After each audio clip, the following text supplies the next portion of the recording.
warahmatullahi wabarakatuh. Alhamdulillahilladzi hadana lihada wa ma kunna linahtadiya laula an hadanallah. Asyhadu an la ilaha illallah wahdahu la syarika lah wa asyhadu anna Muhammadan abduhu wa rasuluh. Allahumma shalli ala sayyidina Muhammad wa ala ali sayyidina Muhammad wa li ashabihi wa li dzurriyyatihi wa man tabi'ahum bi ihsanin ila yaumil qiyamah.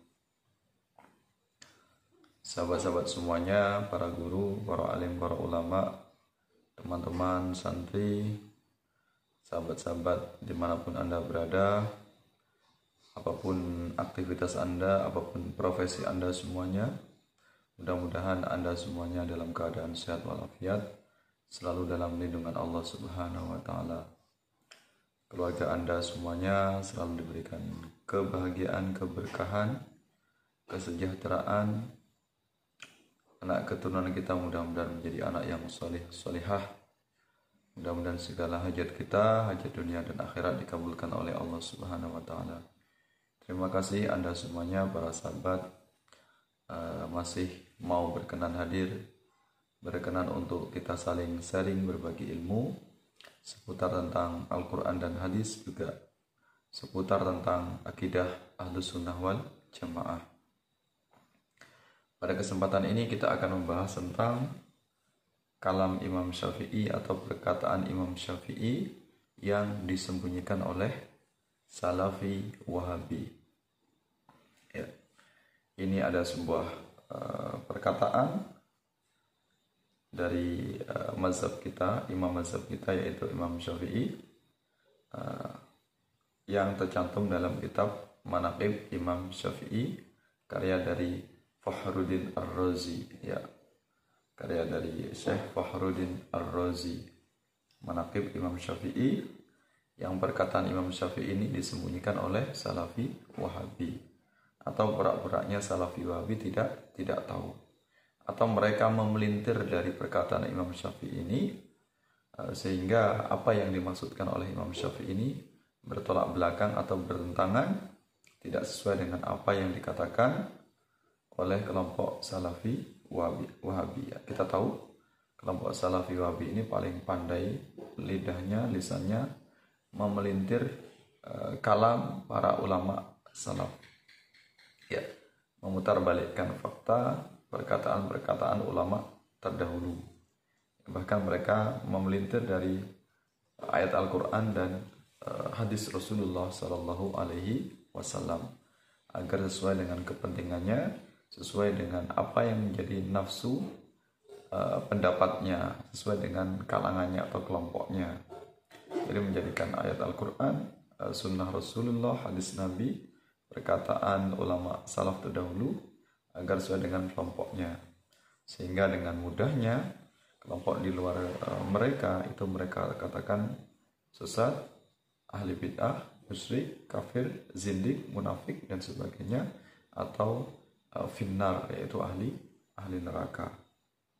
Ya, termasuk kelompok Salafi Wahabi ini paling pintar memalsukan kitab-kitab ulama terdahulu. Ya. Banyak sekali ulama-ulama salaf, ya, ataupun ulama-ulama kontemporer, ataupun ulama-ulama yang menjadi rujukan mazhab Syafi'i, itu mereka palsukan kitabnya.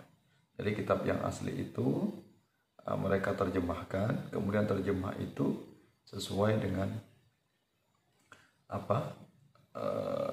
dimodifikasi agar sesuai dengan kepentingannya atau sesuai dengan alur apa yang menjadi pemahaman mereka.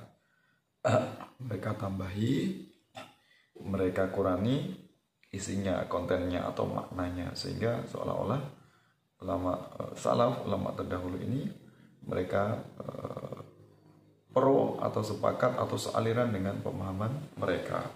Jadi banyak sekali kitab-kitab ulama terdahulu yang mereka palsukan atau mereka manipulasi, terjadi tahrif, ya, pengubahan, baik itu penambahan, pengurangan, atau merubah dari isi yang ada di dalam kitab para ulama terdahulu.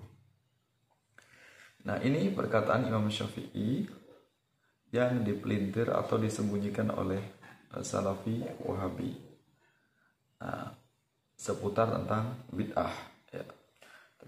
Ternyata Imam Syafi'i itu sudah sejak lama ini membagi bid'ah ini menjadi dua macam. Nah, ini kelompok Salafi Wahabi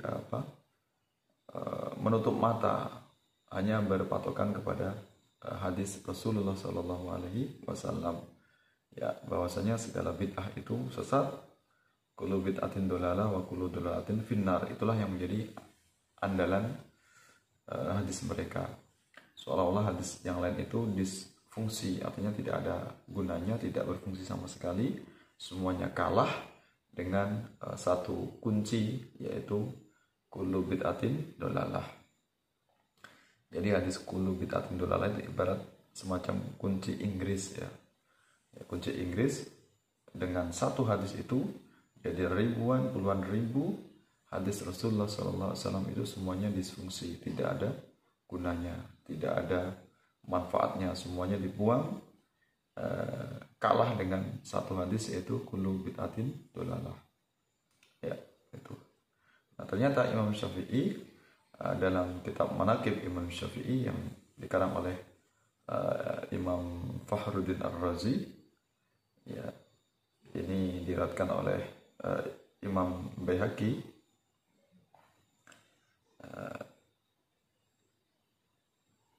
jilid 1 halaman 469.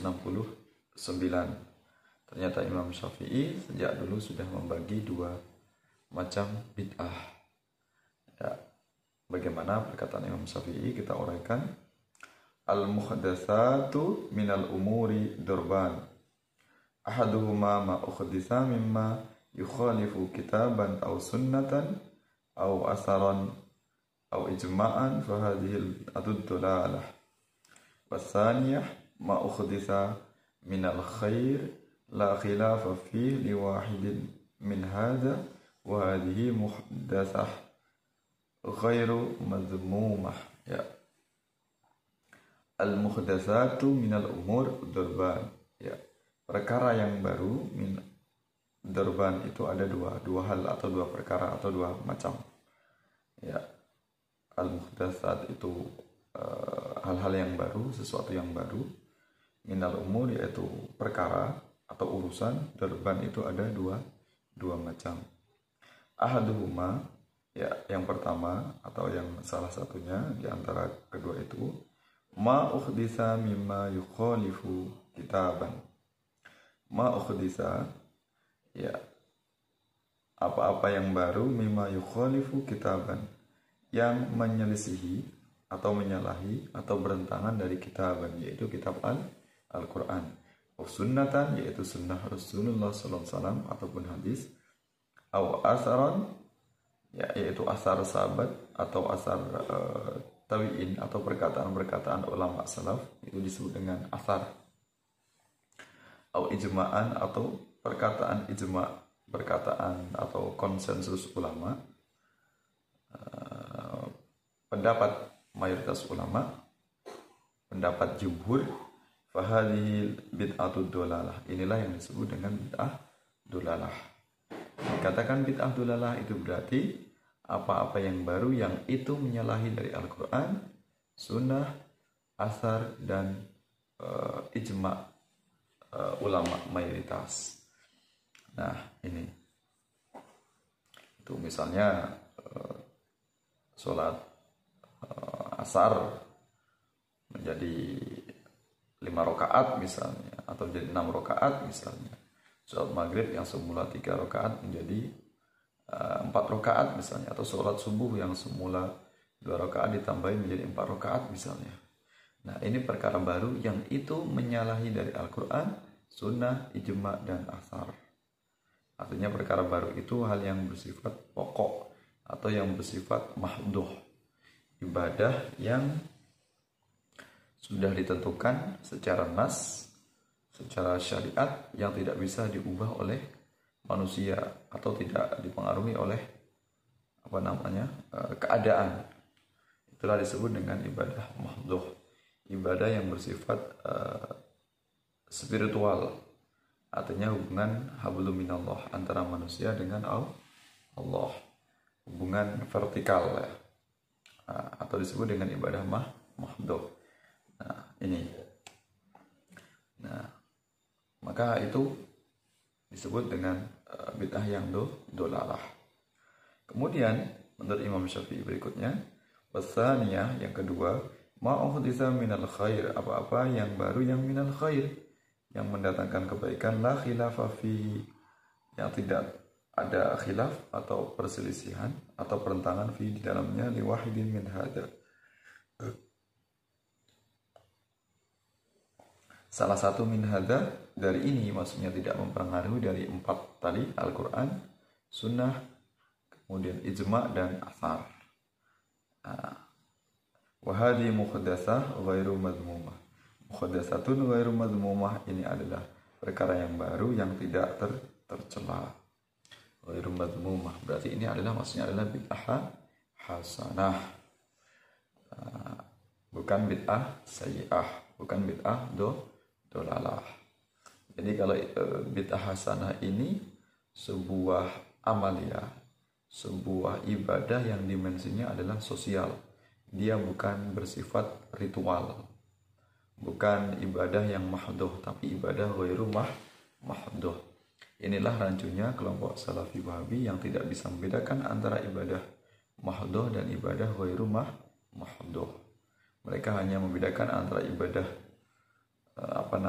akhirat dengan ibadah dunia. Hal-hal yang bersifat dunia itu maka boleh, padahal kita tahu bahwasanya seluruh aktivitas kita 24 jam itu semuanya bernilai ibadah. Tidak ada satupun kedipan mata, denyutan nadi, denyutan jantung, detakan jantung, denyutan nadi, semuanya nafas kita, semuanya adalah bernilai ibadah. Ya, tidak ada yang khusus itu urusan dunia, karena semua urusan dunia itu juga mengandung dimensi akhirat, mengandung dimensi ibadah. Kalau kita lakukan dengan niat yang tulus dan niat ikhlas, aktivitas yang kita lakukan sehari-hari mencari ridho Allah, maka itu mendapat pahala dari Allah. Jadi ibadah ghairu mahdhuf inilah yang kemudian dipraktekkan banyak umat Islam, termasuk kelompok Ahlus Sunnah wal Jamaah, yang membuat sebuah perkara yang baru yang itu tidak menyalahi syariat, tidak menyalahi Al-Quran, Sunnah, hadis, asar, dan ijma' mayoritas ulama. Ya, jadi sebuah kreativitas yang baru yang memang itu benar tidak dilakukan oleh Rasulullah SAW, tapi ini bukan bersifat mahdhuf, tapi ini adalah disebut dengan ibadah ghairu mahdhuf. Dimensinya itu lebih dominan kepada dimensi sosial, yaitu bersifat horizontal. Misalnya Maulid Nabi, nah itu jelas sesuatu yang baru, tapi itu adalah bid'ah hasanah. Dan bid'ah hasanah ini bernilai pahala, artinya bernilai sunnah. Karena kata-kata sunnah itu sendiri adalah sebuah tradisi atau kebiasaan. Ya, berarti kalau sunnah Rasul atau sunnah Nabi SAW berarti tradisi atau kebiasaan yang dilakukan oleh Rasulullah, yang itu sesuatu yang baik, sesuatu yang mengandung pahala. Nah, walaupun Maulid misalnya, kalau kita katakan secara tekstual tidak pernah dilakukan oleh Rasulullah, atau acara yasin, tahlil dan sebagainya, tapi di dalamnya ini memuat ajaran-ajaran Islam, entah itu bacaan Al-Quran, entah itu sholawat, entah itu zikir dan sebagainya, ada dilakukan oleh praktek Nabi, ayat-ayat yang dibaca itu, maka itu bernilai sunnah. Artinya tradisi-tradisi yang baik, karena kata-kata sunnah sendiri adalah tradisi atau kebiasaan atau adat istiadat. Kalau sunnah Nabi berarti adat istiadat Nabi. Jelas adat istiadat Nabi ini adalah sesuatu yang baik, makanya disebut dengan sunnah Nabi atau sunnah Rasulullah. Sehingga kita umatnya perlu untuk mencontoh sunnah dari Rasulullah SAW. Tapi bukan berarti terus kata-kata sunnah itu sesuatu yang wajib, karena yang namanya tradisi Nabi itu ya perlu kita contoh, kita teladani, tapi bukan berarti sesuatu yang ketika kita meninggalkan itu berdosa atau haram. Misalnya doa ketika kita makan, setelah makan, mau tidur, itu memang sepantasnya, sebaiknya ketika kita menjadikan Rasulullah sebagai idola kita, sebagai teladan kita, ya memang sebaiknya kita lakukan itu karena itu adalah sunnah Rasulullah. Tapi ketika kita meninggalkannya bukan berarti terus otomatis kita berdosa. Ya, bukan berarti terus ancamannya neraka. Ya. Nah, inilah rancu pemahamannya dari kelompok Salafi Wahabi yang tidak bisa membedakan antara ibadah mahdhuh dan ibadah ghairu mahdhuh. Sehingga secara serampangan setiap segala sesuatu yang baru, kreativitas manusia yang itu mengandung pahala atau di situ ada kaitannya dengan ayat Al-Qur'an dan sebagainya, yang dikemas sesuatu yang baru yang memang tidak pernah dilakukan Rasulullah, kemudian dituduh sebagai amalan bid'ah yang dianggap sesat. Ya. Nah, makanya kita perlu banyak mengkaji para ulama Ahlus Sunnah wal Jamaah yang banyak wawasannya, banyak pengetahuannya, banyak ilmunya, dan mengambil banyak referensi rujukan sumbernya Al-Quran, kemudian sunnah atau hadis, kemudian ijma, kemudian qiyas, kemudian asar sahabat, asar tabi'in, tabi'in dan sebagainya. Ya, apa yang dilakukan oleh perilaku para sahabat Rasulullah, kemudian perilaku yang dilakukan oleh tabi'in, semuanya itu ketika kita lakukan itu bernilai pahala. Dan banyak sebenarnya amalan-amalan para sahabat kemudian generasi tabi'in setelah Rasulullah wafat ini sesuatu yang baru yang tidak pernah dilakukan oleh Rasulullah SAW. Bahkan di zaman Rasulullah sendiri kita tahu banyak kreativitas yang dilakukan oleh sahabat. Di antaranya Bilal yang melakukan sholat setelah wudhu misalnya. Dan itu ditanyakan oleh Rasulullah karena itu tidak menyalahi dari ibadah yang mahdhuh, tidak menyalahi dari sholat 5 waktu, puasa, haji, zakat dan sebagainya. Maka itu ya tentu Rasulullah tidak mungkin akan melarangnya atau mengharamkannya. Kemudian apa yang dilakukan oleh Sayyidina Umar misalnya, melakukan praktik sholat tarawih full di masjid 20 ditambah 3 rakaat witir, ya tarawihnya 20. Dan ini tidak pernah dilakukan oleh Rasulullah SAW. Kemudian di masa Khalifah Abu Bakar, Khalifah Utsman, ya terjadi pengumpulan atau kodifikasi Al-Quran di masa Abu Bakar. Ini juga tidak pernah petunjuk ada dari Rasulullah SAW. Dan ini adalah sesuatu yang bid'ah yang baik, bahkan bid'ah yang wajib. Ya, walaupun Rasulullah tidak pernah menyarankannya, tapi ini sesuatu yang sangat wajib bagi umat Islam, sangat penting.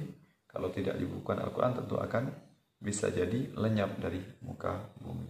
Kemudian di masa setelahnya, di masa Utsman terjadi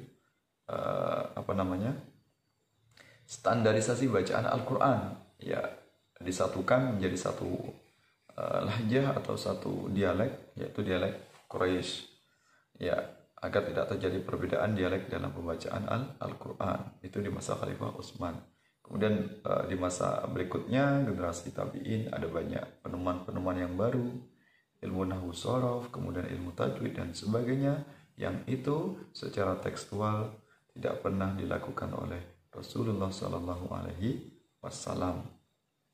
Ya, nah ini tentang perkataan Imam Syafi'i. Ternyata beliau sudah sejak zaman dulu ya sudah membagi bid'ah itu menjadi dua, atau perkara yang baru itu menjadi dua. Ada kalanya perkara yang baru yang itu bertentangan dengan Al-Quran, Sunnah, Asar dan ijma ulama, ini adalah dolalah. Kemudian perkataan yang baru atau bid'ah yang tidak menyalahi syariat, ini selaras atau memang secara syar'i atau secara nas tidak menabrak dari syariat, maka manusia boleh-boleh saja. Bahkan kita tahu Islam berkembang luas di berbagai belahan dunia itu tidak lepas dari berbagai macam kreativitas manusia, kreativitas budaya, ada persinggungan budaya, ya ada pertautan antara budaya Islam dan budaya lokal. Dan budaya lokal ini yang tidak bertentangan dengan syariat Islam tentu akan menambah dakwah, akan menambah syiar Islam. Ya, bahkan Islam itu bisa hidup, bisa menyebar, itu tidak lepas dari sebuah kemasan tradisi atau kemasan budaya. Ya, tentu kalau Islam itu hanya secara tekstual disebarkan apa adanya yang tidak ada kreativitas manusia, kreativitas yang tidak menabrak syariat, tentu Islam itu tidak akan mungkin berkembang. baik di Nusantara, di berbagai belahan dunia. Tentu ini membutuhkan sebuah kreativitas, sebuah pemikiran, sebuah strategi dakwah yang itu tentunya tidak pernah ditemukan secara praktiknya dilakukan oleh Rasulullah SAW. Untuk itu kelompok Salafi Wahabi untuk banyak belajar, tidak serampangan dalam memahami hukum, menetapkan hukum, sehingga gampang untuk memvonis bid'ah. Gampang memvonis setiap yang bid'ah itu sesat. Tunggu dulu, manakah bid'ah yang sesat, manakah bid'ah yang hasanah. Tentunya bid'ah hasanah ini menjadi sebuah tradisi yang baik, akhirnya dia dikatakan sebagai sunnah hasanah. Tradisi yang dilakukan secara terus-menerus akhirnya itulah disebut dengan sunnah. Sunnah Nabi berarti tradisi Nabi yang perlu kita contoh, perlu kita praktekkan. Ya, mudah-mudahan bermanfaat, mudah-mudahan kita selamat dari berbagai macam aliran menyimpang, aliran yang tidak sesuai dengan paham Ahlus Sunnah wal Jamaah, aliran ekstrim yang gampang memvonis sesat, kafir, musyrik, munafik dan sebagainya. Itu tidak sesuai dengan ajaran Islam. Justru itu akan merusak kemurnian, kesucian, keindahan ajaran Islam. Ya, sampai bertemu dalam kesempatan yang lain. Mudah-mudahan bermanfaat. Jika terdapat kesalahan, saya mohon maaf yang sebesar-besarnya. Ya. Mudah-mudahan Allah memberikan kita hidayah, rahmat, keberkahan, petunjuk, sehingga kita tetap berada di jalannya. Ihdinas siratal mustaqim. Ya. Amin ya rabbal alamin. Wallahu muwaffiq ila aqwamit thariq. Assalamualaikum warahmatullahi wabarakatuh.